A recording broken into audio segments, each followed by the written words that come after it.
اور پھر انڈیا جب آزاد ہوا ہے 1947 میں، تو اس کے 2 سال کے بعد 1949 میں ان کی جو رانی تھی، رانی کنچن پروا دیوی، اس نے ہندوستان کے ساتھ الحاق کر لیا تھا، جس کے بعد یہ جو تریپورہ تھی یہ انڈیا کی ایک ریاست بن گئی۔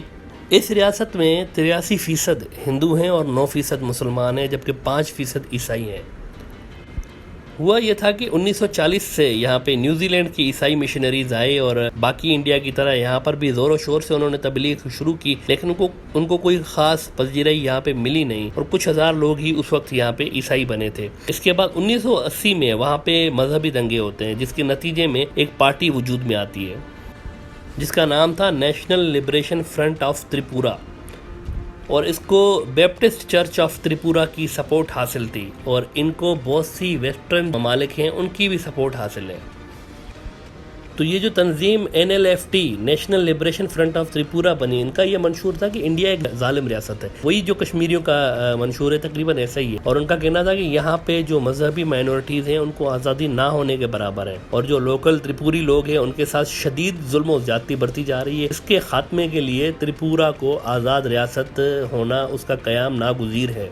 اور جو NLFT ہے، اس میں ہر مذہب یا نسل کا آدمی آ سکتا ہے، بشرطے کہ اس کا نظریہ جو ہے وہ یہی ہو کہ تریپورہ ایک آزاد ریاست بنے۔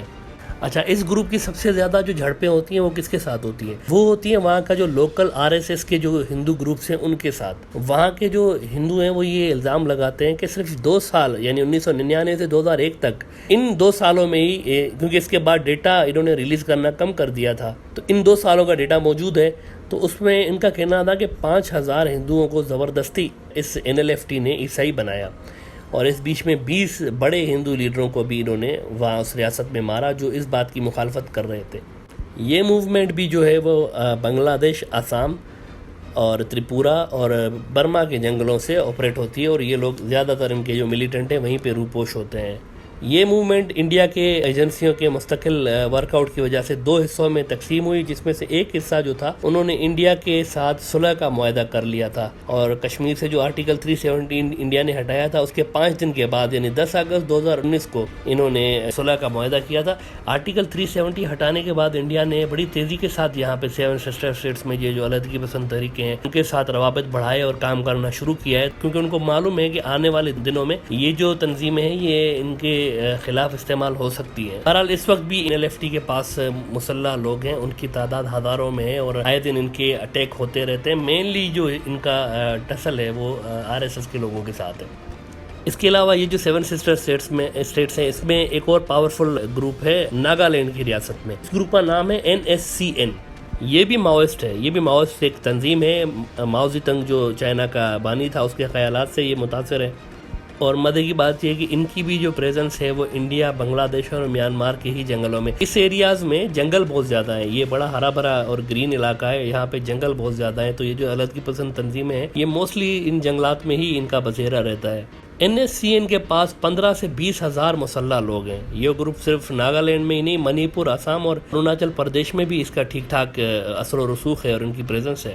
ناگالینڈ کے بارے میں آپ کو بتا دوں کہ یہ جو ناگالینڈ ان کی اسٹیٹس ہے 7 سسٹر اسٹیٹس میں، یہ اروناچل، منی پور اور آسام کے بیچ ایک لینڈ لاکڈ ایک صوبہ ہے، ان کا ایک اسٹیٹ ہے جس کی آبادی 20% ہے، اور یہاا پہ 88% جو ان کی آبادی ہے وہ کرسچن لوگوں پہ مشتمل ہے۔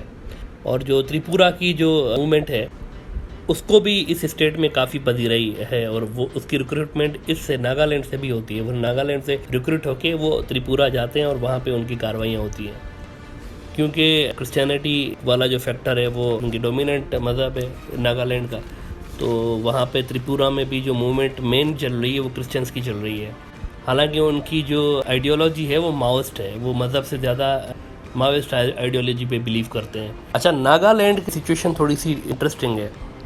ناگالینڈ کو انگریزوں کے دور میں بھی وسیع خود مختاری حاصل تھی، اور یہ باقی انڈیا کی بجائے ملکہ برطانیہ کے ڈائریکٹ رول میں آتا تھا۔ اس کا گورنر بھی ڈائریکٹ وہیں سے منتخب ہوتا تھا۔ تو ایسے میں جب انڈیا آزاد ہو رہا تھا تو 1946 میں ناگالینڈ کی جو قیادت تھی انہوں نے برٹش کمیشن کو یہ خط لکھا کہ جانے سے قبل ان کی جو خود مختاری ہے اس کو یقینی بنایا جائے۔ تو اس پہ جو نہرو صاحب تھے انڈیا کے، انہوں نے ان کو اپیل کی کہ وہ انڈیا کا حصہ بنے اور ان کے جائز حقوق ہیں اور جو ان کے تحفظات ہیں وہ دور کر دیے جائیں گے. اس پہ انہوں نے انڈیا کے ساتھ الحاق تو کر لیا، لیکن جلد ہی پھر جو پہلی ان کی آزادی کی موومنٹ تھی وہ انڈیا کی برٹشرز کے جانے کے بعد 2 سال کے بعد ہی شروع ہو گئی، یعنی 1949 میں. کیونکہ ظاہر ہے ان سے کیے گئے جو وعدے تھے وہ وعدے ہی رہے اور وہ کوئی فلفلمنٹ نہیں ہوئی، جس سے یہ ساری فساد ہے وہاں پہ یہ وجود میں آیا. جو پہلی ان کی تنظیم بنی تھی وہ ناگا نیشنل کونسل کے نام سے بنی تھی، جس نے اس جد و جہد کا آغاز کیا، اور اسی سے یہ NSCN گروپ جو ان کا ہے، جو ابھی مسلح گروپ ہے، اس کا وجود اسی نیشنل ناگا کونسل سے ہی اس کی سب ذیلی شاخ بنی تھی یہ. اب لیٹسٹ جو اس میں ایڈیشن ہوا ہے وہ 2015 میں ایک اور طاقتور گروپ NSCN ریفارمیشن کے نام سے بنا ہے. NSCN ریفارمیشن کے نام سے یہ وجود میں آیا 2015 میں. تو جو اس گروپ کا نعرہ ہے وہ ہے کہ ناگالینڈ فار کرائسٹ. اب یہ ایونجلیکل کرسچنس ہیں اور چائنیز سوشلزم جو ہے اس کا اور ایونجلیکل کرسچنس یہ اس کا ایک مکسچر ہے نظریاتی اعتبار سے. البتہ اس گروپ کے جو لیڈر ہیں وہ یہ مانتے ہیں کہ وہ ایک سیکولر جدوجہد کر رہے ہیں آزاد ناگالینڈ کے لیے. آسام میں ہی ایک اور کمیونٹی رہتی ہے جس کو بورو کہا جاتا ہے. اچھا، ان کی تعداد تقریباً 14 لاکھ ہے اور یہ 90% ہندو ہیں. یہ جو بورو کمیونٹی ہے، اس کمیونٹی سے تعلق رکھنے والا ایک علیحدگی پسند گروپ ہے National democratic front of Bodoland. ان کا یہ ماننا ہے کہ یہ جو بورو کمیونٹی ہے اس کے لیے آزاد ملک ہونا لازمی ہے، ورنہ ان کا وجود ختم ہو سکتا ہے. تو آئیڈیولوجیکلی یہ بھی ماؤسٹ ہیں. یہ ویسے ریلیجن کے اعتبار سے تو ہندو ہیں، لیکن جو ان کا نظریہ ہے وہ ماؤسٹ نظریہ ہے. ان کا جو موجودہ پریزیڈنٹ ہے وہ ساوریگاورا ہے. اس گروپ کو بھی انڈیا نے دہشت گرد ڈکلیئر کر رکھا ہے اور ان کے بڑے حملوں میں آسام میں 2016 میں ایک وہاں کی ایک مارکیٹ ہے وہاں پہ انہوں نے اٹیک کیا تھا جس میں 16 لوگ مارے گئے تھے. پھر 2014 میں ہی آسام میں 65 لوگ مارے گئے تھے. اس کا الزام بھی اس گروپ پہ لگتا ہے. اسی سال یعنی 2014 میں 32 مسلمانوں کو آسام میں مارا گیا تھا. اس کا الزام اس گروپ پہ آتا ہے، لیکن اس گروپ کا کہنا ہے کہ ان مسلمانوں کو ہم نے نہیں مارا، یہ رو نے مارا ہے اور یہ الزام ہم پہ لگا دیا ہے. جیسے کہ ہم نے آپ کو بتایا کہ آرٹیکل 370 کشمیر سے ہٹانے کے بعد انڈیا کو یہ خطرہ تھا کہ ان موومنٹس کو بہت زیادہ تیز کر دیا جا سکتا ہے، لہٰذا ہنگامی بنیادوں پہ اس پہ کام کیا گیا اور ان گروپس کو انڈیا کی مین اسٹریم میں لانے کا ٹاسک کروا کو سونپا گیا تھا.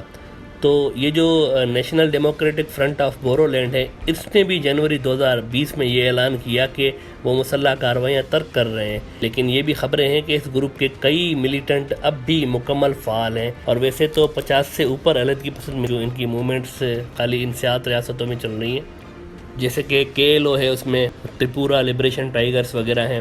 لیکن ہم یہاں صرف ان کا ذکر کر رہے ہیں جو نمبرز کے اعتبار سے سگنیفیکنٹ ہے. تو یہ جو national democratic front of Bodoland ہے یہ بھی نمبرز کے اعتبار سے سگنیفیکنٹ ہے اور یہ بہت بڑا خطرہ انڈیا کے لیے آنے والے دنوں میں پیدا کر سکتی ہے. 7 سسٹر اسٹیٹس میں ایک اور ریاست ہے منی پور کی. یہاں پہ جو سب سے بڑا علیحدگی پسند گروپ ہے اس کا نام ہے PLA. یاد رکھیں کہ چائنا کی آرمی کو بھی PLA کہا جاتا ہے، پیپلز لبریشن آرمی. لیکن یہ جو منی پور والی علیحدگی پسند تنظیم ہے اس کا فل جو نیم ہے وہ ہے PLA liberation army for money پور. یہ گروپ اس لیے بھی مشہور ہے کہ اس کی اکثر کارروائیاں صرف اور صرف انڈین آرمی اور دیگر جو انڈیا کی فورسز ہیں اس کے خلاف ہوتی ہیں زیادہ تر. تو اس تنظیم کے پاس تقریباً 8000 سے زیادہ ملیٹنٹ ہیں، جبکہ یہ 2008 میں ان کے پاس صرف 4000 ملیٹنٹ تھے. یعنی گزشتہ جو 12 سال ہیں اس میں ان کی جو تعداد ہے وہ ڈبل ہو گئی ہے اس تنظیم کی. خاص طور پر آرٹیکل 370 کے ریموو ہونے کے بعد کشمیر سے یہ جو تنظیم ہے اس کی جو سائز ہے وہ بہت زیادہ بڑھتی جا رہی ہے. اس تنظیم نے منی پور کی جلا وطن حکومت بھی 1989 میں بنگلہ دیش میں بنائی تھی.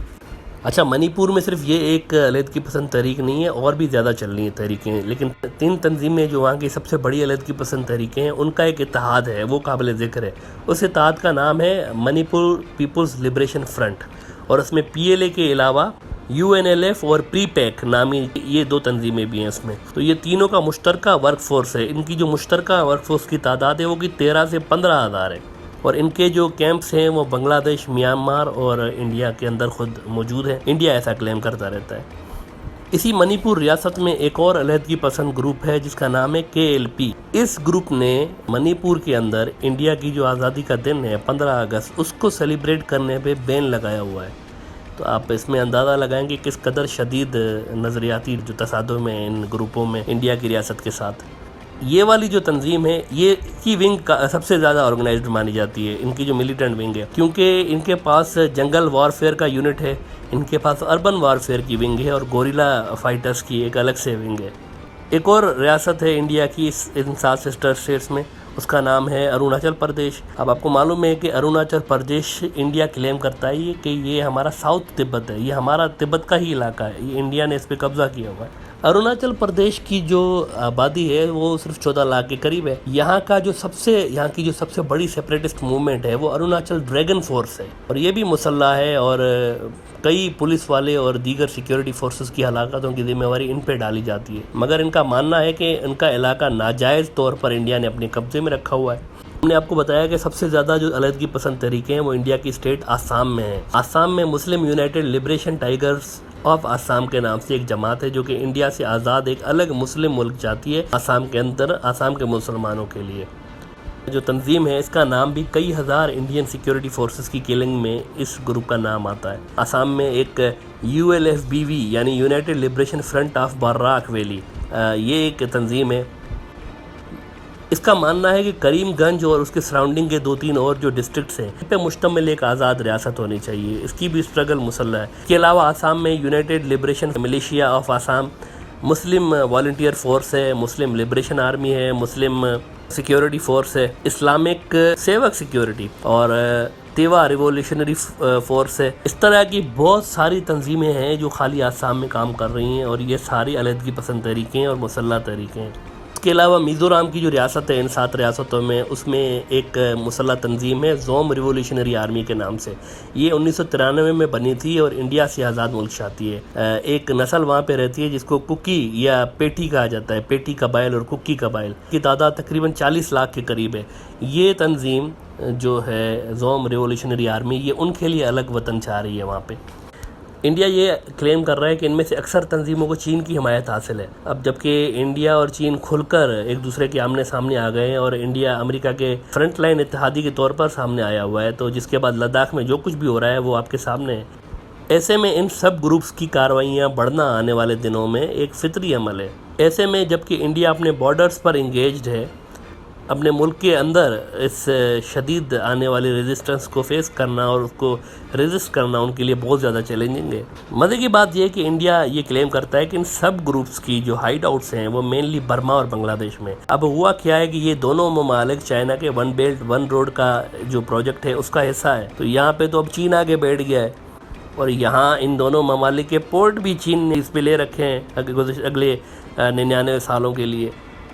ایسے میں اگر چین انڈیا کے اندر انسرجنسی بڑھانا چاہے تو اس کے لیے ان گروپس کو ویپنز وغیرہ سپلائی کرنا کوئی بہت مشکل کام نہیں ہوگا، کیونکہ چین نہ صرف ان 2 ممالک کے اندر بیٹھ گیا ہے بلکہ ان کے ساتھ اسٹریٹجک اور دفاعی معاہدے بھی کر رکھے ہیں۔ یہی پورٹس جو چین کے کنٹرول میں ہیں، انہی پہ ویپنز آنے ہیں اور انہی سے ڈسٹریبیوٹ ہونے ہیں اور ان علیحدگی پسند تحریکوں کو فیول اپ کرنا ہے، اگر چین ایسا کرنا چاہے تو۔ اور بنگلہ دیش کے ساتھ تو ان کا دفاعی معاہدہ بھی ہے، جیسے کہ ہم نے آپ کو بتایا کہ بنگلہ دیش چینی ہتھیاروں کی ایک بہت بڑی مارکیٹ کے طور پر ابھر رہا ہے۔ تو انڈیا کو مودی صاحب کی جاہلانہ اور احمقانہ پالیسیوں نے ایسی سچویشن میں ڈال دیا ہے کہ سوائے ذلت کے کچھ نظر ہی نہیں آ رہا ہے۔ 15 جون کو چین نے ان کے 20 فوجی ہلاک کر دی اور ساتھ ہی فارن منسٹر کو یہ بھی تڑی لگا دی کہ جو فوجی گلوان ویلی میں ہمارے ٹینٹ اکھاڑنے کے لیے آپ نے بھیجے تھے ان پہ مقدمہ چلا کے ان کو سخت سزا دی جائے۔ اب آپ ذرا اندازہ لگائیں کہ چائنا ان کو بول رہا ہے کہ آپ نے جو فوجی بھیجے تھے اپنے ان پہ ذرا مقدمہ چلا کے اور ان کو سزا دیں کہ وہ کیوں آئے تھے ہماری طرف۔ اور انڈیا کی طرف سے ابھی تک کسی قسم کا کوئی ریسپانس سامنے نہیں آیا۔ دیکھیں، پاکستان انڈیا کے مقابلے میں چھوٹا ملک ہے، مگر پھر بھی امریکہ نے جب سلالہ چیک پوسٹ پر حملہ کیا تھا فرسٹریشن میں آ کر، تو پاکستان نے امریکی اور نیٹو کی فوج کی سپلائی لائن بند کر دی تھی، کاٹ دی تھی سپلائی لائن پاکستان نے۔ کئی مہینے پاکستان نے بند کر کے رکھی اور امریکہ کے سامنے بالکل کھڑا ہو گیا تھا پاکستان سینہ تان کے کہ جب تک معافی نہیں مانگتے آپ تو آپ کے رستے بند ہوں گے افغانستان میں۔ ایک خوددار ملک کی طرح پاکستان کھڑا ہو گیا، ساری دنیا نے دیکھا۔ لیکن آپ دیکھیں 56 انچ کا لیڈر کہہ کر مودی کو جو ہے وہ اتنا سر پہ چڑھایا گیا اور ان کی طرف سے کوئی ری ایکشن نہیں آیا ابھی تک، کیونکہ انڈیا کو یہ معلوم ہے کہ چائنا، پاکستان اور نیپال کے ساتھ تو فرنٹ بھی آلریڈی کھلا ہوا ہے۔ اور میں آپ کو یہ بھی بتا دوں، لیٹسٹ اپڈیٹ یہ ہے کہ نیپال نے انڈیا کے ساتھ جو اس کا بارڈر لگ رہا ہے وہاں پہ تاریخ میں پہلی بار فورسز اپنی کھڑی کی ہوئی ہیں، لیپو لیک اور کالا پانی کے مقام پہ پہلی بار تاریخ میں نیپال نے فورسز اپنی کھڑی کر دی ہیں وہاں پہ کہ آپ ذرا آ کے یہ علاقہ ہم سے لے کے دکھائیں. جس طریقے سے آپ نے نومبر 2019 میں انڈیا نے اپنا نقشہ نیا نکال کے اور اس کے نیپال کے علاقے اس میں ڈال دیے تھے, اس کے بعد سے نیپال نے بھی ایک اسٹینڈ لیا ہے اور انہوں نے بھی جوابی نقشہ جاری کیا اور وہ علاقے دوبارہ اس میں ڈال دیے اپنے, اور اب وہاں پہ انہوں نے فوج کھڑی کر دی ہے ان علاقوں کے اندر. تو ابھی یہ جو 7 سسٹر اسٹیٹس میں جو پھینٹی لگنے جا رہی ہے, اس کے پاس اگلے 10 سال میں بھی کوئی توڑ نہیں انڈیا کے پاس, کیونکہ ساری زندگی انڈیا صرف پاکستان اور کشمیر کی طرف دیکھتا رہا ہے اور کشمیر انڈیا کو کھا چکا ہے پریکٹیکلی.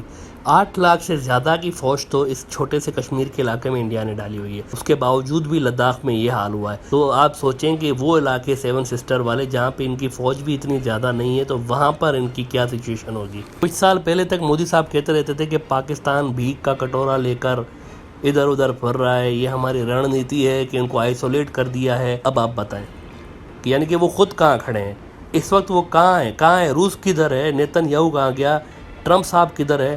ہاؤڈی موڈی اور نمستے ٹرمپ کی جو چیزیں چل رہی تھیں, ان کے ڈرامے بازیاں, کسی قسم کی کوئی مذمت بھی نہیں آئی چائنا کے لیے کہ بھائی آپ نے انڈیا کے 20 فوجی مار دیے. کوئی مذمت, کوئی کسی قسم کا کوئی بیان ہی نہیں آیا کسی انڈیا کے اتنے سارے یہ جو وہ ہمارے ممالک جہاں پہ مودی صاحب جا کر اور جھپیاں ان کو لیڈروں کو دیتے تھے, مذمت بھی نہیں کری کسی نے. اور حالت یہ ہے کہ یہ جو سارے پڑوسی ہیں بارڈر پہ آرمیاں لے کے کھڑے ہوئے ہیں انڈیا کے سارے بارڈروں پہ, سارے بارڈر ونریبل ہو گئے ہیں بنگلہ دیش کے علاوہ, وہ بھی فیول اپ ہونے والا ہے آنے والے دنوں میں.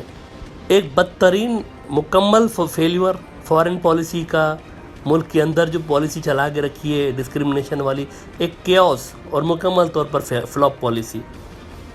ملک کے اندر مودی صاحب نے ذات پات اور مذہب کے جو نام مٹنے والی دراڑیں اپنے معاشرے میں چھوڑی ہیں پچھلے 6-7 سالوں میں, یہ اب بھرنے والی نہیں ہے, بڑا مشکل ہے اس کو بھرنا. اب آپ خالی دیکھیں سٹیزن شپ امینڈمنٹ ایکٹ اور یہ جو رام مندر والے جو جاہلانہ انہوں نے واقعات کیے ہیں, اب وہ دیکھیں, خالی اسی کو دیکھیں کہ انڈیا کی معیشت یا دفاع میں ان کوئی فرق پڑا ہے, کوئی مضبوط ہوئی ہے معیشت یا دفاع یہ سٹیزن شپ امینڈمنٹ ایکٹ اور رام مندر بنانے سے؟ نہیں ہوا ہے, صرف معاشرے کے اندر دراڑیں ہی پیدا ہوئی ہیں. بہرحال مودی صاحب انڈیا کی اسٹیبلشمنٹ کے لیے کنویں کا وہ جانور بن چکے ہیں جس کو جلد از جلد نکالنا ان کی مجبوری بن چکی ہے. جس سے شوق سے وہ ان کو لے کر آئے تھے اتنا ہی جلدی ابھی وہ ان کو نکالنا بھی چاہ رہے ہیں, اور یہ ان کی مجبوری بن چکی ہے, کیونکہ چین سے ڈائریکٹ کنفلکٹ یا ڈائریکٹ وار جو ہے وہ پاسبلٹیز میں نہیں ہے, یہ ایک سوسائڈ ہوگی. جبکہ موجودہ جو ہندوتوا پالیسی ہے وہ ڈیزاسٹرس ثابت ہوئی ہے. تو ان کا جو اگلا اسٹیپ ہے ان کو کوئی کلیئرٹی نہیں ہے کہ اگلا اسٹیپ ہوگا کیا. آپ یہ ایکسپیکٹ کر سکتے ہیں کہ اس بات کے چانسز ہیں کہ مودی کی جگہ یہ کسی سافٹ امیج والے بندے کو سامنے لے کر آ جائے اور بہت سی جو ان کی غلط پالیسیاں ہیں وہاں پہ پھر یہ یو ٹرن مارے اور خود کو کریکٹ کریں کشمیر اور دیگر معاملات میں, ورنہ ایک خوفناک مستقبل ان کے سامنے کھڑا ہے. یہ جو ساری تنظیمیں علیحدگی پسند ہم نے آپ کو بتائی, ان کا وجود ہے اور ٹھیک ٹھاک وجود ہے. اس کے علاوہ خالصتان کی تنظیمیں, نکسلائٹس ہیں, اور مین لینڈ جو انڈیا کی ہے مین لینڈ, اس میں بہت ساری تنظیمیں چل رہی ہیں. تامل ناڈو میں ہی کتنی پسند تحریکیں چل رہی ہیں, کیرلا میں چل رہی ہیں, اور نارتھ انڈیا میں بھی چل رہی ہیں ایون. اور یہ ساری ایک ساتھ ایکٹیویٹ ہونے جا رہی ہیں. اگر انڈیا ایکسکلیشن کو بڑھاتا ہے, کشیدگی کو بڑھاتا ہے, تو یہ ساری تنظیمیں ایک ساتھ ایکٹیویٹ ہونے جا رہی ہیں. اور انڈیا بھی پاکستان میں یہ کر سکتا ہے. پاکستان نے کیا ہے کہ پچھلے 6-7 سالوں میں پاکستان کے اندر جو تنظیمیں تھیں ان کو بڑی حد تک صفایا کر دیا ہے. اس میں BLA تھی, اس میں GS ہند کی تحریکیں تھیں, اس میں MKM لندن کی تحریک تھی, PTM کی تحریک تھی, ان کو بڑی لیول پہ پاکستان نے ان کا صفایا کر دیا ہے. آج کی جو تاریخ ہے یعنی 19 جون کو, اس میں آپ دیکھیں کہ انڈیا نے چھوٹی چھوٹی حرکتیں کرنا آلریڈی پاکستان میں شروع کر دی ہیں. اور جو سندھ کا علاقہ ہے اس میں گھوٹکی, لاڑکانہ اور کراچی, اس میں چھوٹے چھوٹے حملے ہوئے ہیں رینجرز کے اوپر. یہ تحریکوں کی یہ جو تحریکیں چل رہی ہیں پاکستان کے اندر, یہ صفائی ہو چکی ہے. ان کی اس سے زیادہ اوقات نہیں ہے. کریکر پھاڑ دینا, ریلوے کی پٹڑی پہ بلاسٹ کرا دینا, یہ بڑی کارروائی کی اہلیت نہیں رکھتی ہیں. لیکن یہ جو تحریکیں انڈیا کے اندر چل رہی ہیں ان میں ہزاروں کی تعداد میں لڑکے ہیں, اور ان میں بڑی کارروائیاں کرنے کی ایک کیپیبلٹی اور کیپیسٹی موجود ہے. اس لیے ایکسکلیشن بڑھانے کی صورت میں یہ تحریکیں اپنا کام دکھانا شروع کر دیں گی. اپنے آنے والے ویڈیو میں ہم آپ کو جو انڈیا کے مین لینڈ میں تحریکیں چل رہی ہیں وہ بھی بتائیں گے, اور بارڈر پہ اس وقت جو شدید کشیدہ صورتحال ہے اس کے بارے میں بھی اپڈیٹ کریں گے. اس وقت کی اپڈیٹ ابھی تک کی یہ ہے کہ تینوں انڈیا کی جو فورسز ہیں, ایئر فورس, آرمی اور ان کی جو نیوی ہے, وہ ریڈ الرٹ پہ ہے. اور فارورڈ بیسس پہ انہوں نے اپنے جیٹس موو کر دیے ہیں. اس کا مطلب صاف ہے کہ وہ ایکسلیشن کی طرف جا رہے ہیں, معاملات کو بڑھانے کی طرف جا رہے ہیں. ایسے میں ان 7 اسٹیٹس کو آپ نظر میں رکھیں, اور جو ان کے پامندر والے جو فرنٹ ہیں وہ بھی بہت جلدی کھل سکتے ہیں.